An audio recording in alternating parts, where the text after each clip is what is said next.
Olá, sou Emerson Peixoto, sou psicólogo e também estou na TV Relacionamento.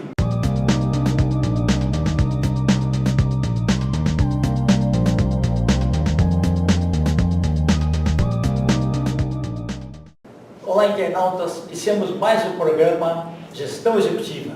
E hoje, depois de um longo tempo, mas assim, a gente vai realizando sonhos na vida, conseguimos trazer esse empreendedor, um executivo fantástico que eu tive a oportunidade de conhecer e admirar. Milton Volpi, muito bom estar aqui com você. Obrigado, prazer. Prazer. Muito obrigado, Kendi. Você é uma pessoa muito importante no meio executivo e também agora no meio das comunicações. Obrigado. Volpi, conta um pouquinho para os nossos internautas onde você nasceu, tá? Um pouquinho da sua trajetória profissional, que é sempre alavancada de muito sucesso, né, pela sua competência. E a curiosidade é assim, em que momento que você se tornou, se descobriu, né, como um gestor, né, e principalmente assim, grande familiarizado com a área comercial? Kendi, obrigado pela pergunta. Eu comecei a trabalhar já faz bastante tempo, né?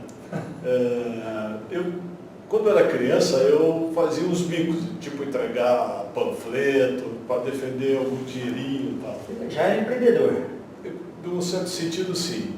E uma coisa que eu gosto sempre de destacar é que, de uma certa maneira, eu sou produto de algumas iniciativas de governo que privilegiam ou incentivam pessoas que não estão, têm alguma dificuldade financeira ou dificuldade de progredir, e que alguns programas induzem ao sucesso, ao crescimento. A primeira coisa que eu sempre comento é que meu pai não tinha casa para morar, morava sempre de aluguel, e aí, em determinado momento, conseguiu comprar uma casa porque havia o Instituto dos Bancários, na época não tinha só INSS, né?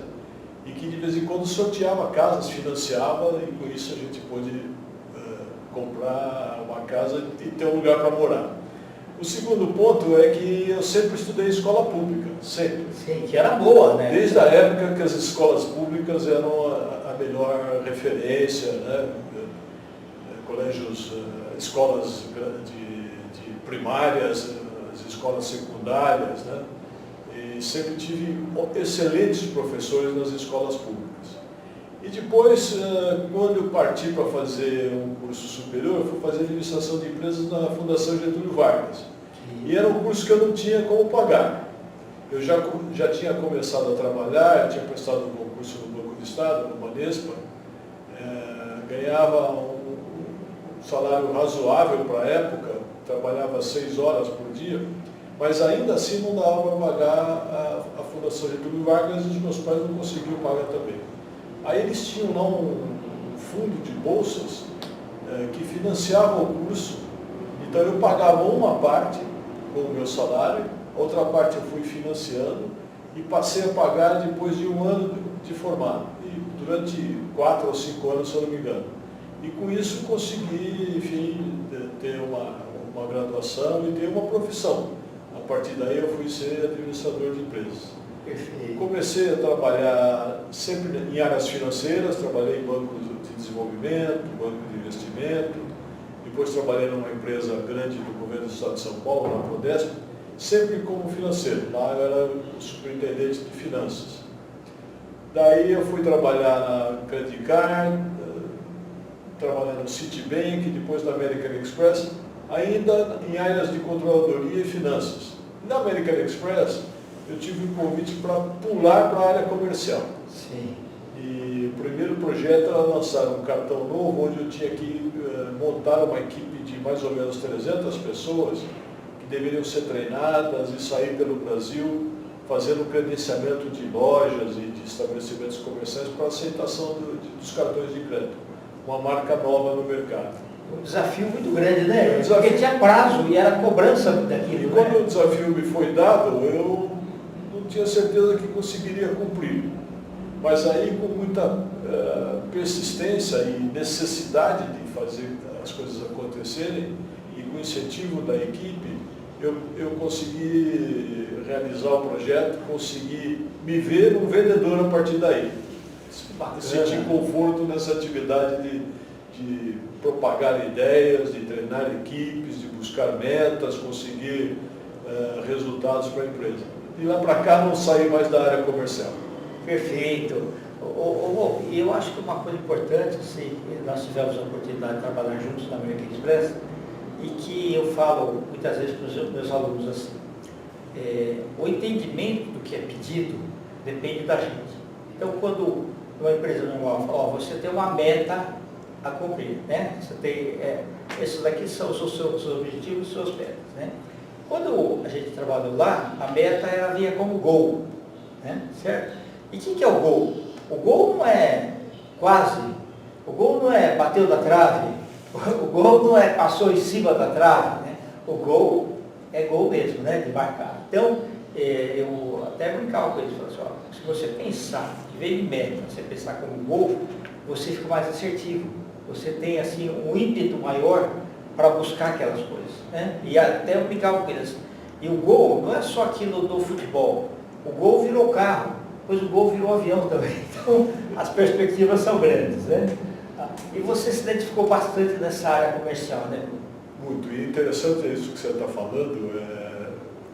Uma diferença sutil entre a meta e o gol é que quando você consegue convencer sua equipe de que há um gol a realizar, há gols a cumprir, a realizar, isso é mais do que meta. A meta parece que é uma coisa que você, bom, se a gente chegar lá, tá bom.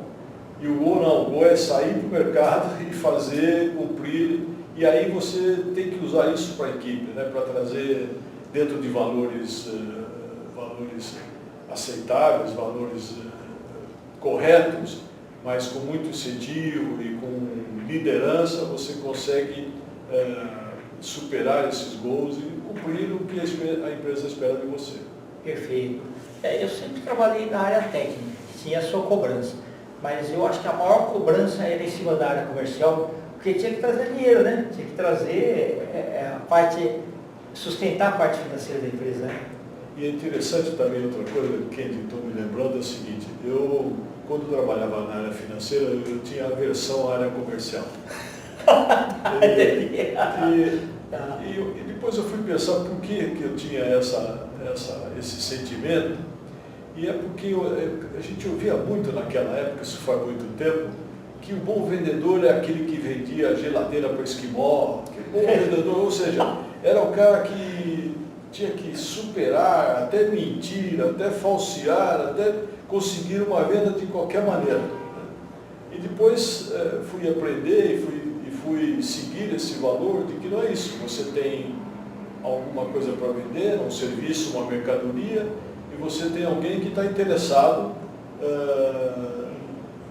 naquele serviço, naquela mercadoria, aí é o momento de um encontro, de você ter exatamente aquele produto, um produto que se adequa ao que a pessoa está precisando, e fazer os processos de venda, que é o processo de expor, de explicar, de ouvir, né? Na venda, mais do que falar, eu acho que você tem que usar a habilidade, o dom que nós temos de temos sido criados com dois ouvidos, é para ouvir.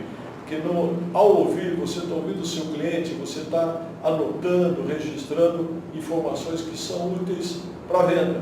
O cliente está dando alguma pista. Eu tenho um exemplo que eu com alguns outros empreendedores, nós construímos alguns galpões industriais no interior de São Paulo, em Campinas. Eram galpões de 2, 3, 5 mil metros quadrados.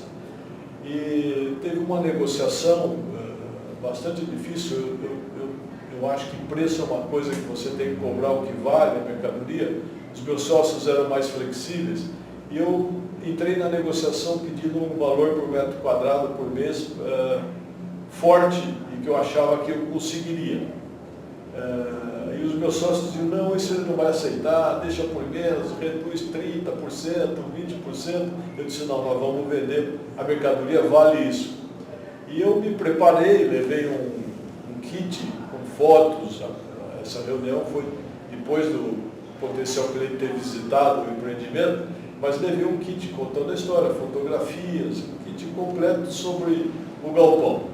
E na conversação, que estava difícil, foi no hotel aqui em São Paulo, eu fui ouvindo as histórias, e aí ele me dizia, mas está muito caro, metro quadrado e tal, eu achei já muito mais barato, próximo a Campinas, mas como é que é o empreendimento? É diferente de vocês que tem segurança, é um empreendimento fechado, portanto tem a segurança do próprio empreendimento, câmeras e tal.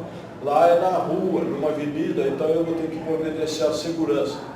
Aí eu fiz uma conta rápida para ele. Bom, segurança 24 horas, quantas pessoas você vai precisar? Divide por mês, divide por metro quadrado, aquilo já cobria um pouco da diferença que eu estava pedindo e que ele não queria aceitar. Argumentação adequada, né? Exato, ouvir e argumentar adequadamente. Aí outra informação importante, durante a conversa eu registrei que ele falou que ele estava, ele iria montar notebooks aqui no Brasil. E ele estava de partida para a China para comprar o primeiro lote dos suprimentos, de peças, enfim, para começar a montagem. Aí quando eu vi isso, eu disse, olha, vamos fechar nesse preço que eu estou te pedindo, você leva assim, esse deck aqui e vai mostrar para os seus fornecedores chineses a sede da sua nova empresa. Opa, perfeito! Ele não tinha nem sede ainda, ele estava negociando a primeira sede. Então, não foi um ato de ludibriar, foi um ato de buscar os valores adicionais que eu poderia colocar naquele serviço, na mercadoria, que para o cliente ele conseguia mensurar e falava, isso vale a pena.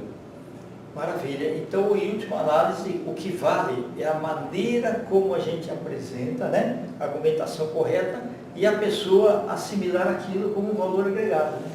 Sempre falando a verdade, né? Sim. E insisto, sempre ouvindo.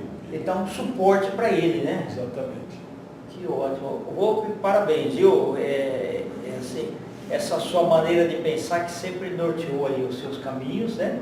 E te desejo aí sucesso sempre. Você escreveu um livro agora das suas memórias aí, né? Que são fantásticas. Você sabe que eu outro dia conheci uma pessoa que está fazendo uma coisa que eu estou começando a pensar em fazer. Ele senta na frente de um celular dele algumas vezes por semana e começa a gravar momentos da vida dele, sem um planejamento, sem uma sequência cronológica firme, mas enfim, começa a gravar 10, 15 minutos e conta episódios.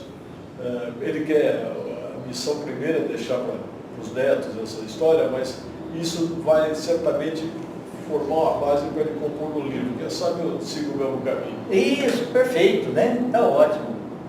Volpe, eu quero que você volte outras vezes, tá? Obrigado, Kendi. Você é sensacional. Prazer mesmo. Fala os seus contatos que nós vamos escrever aqui, por favor.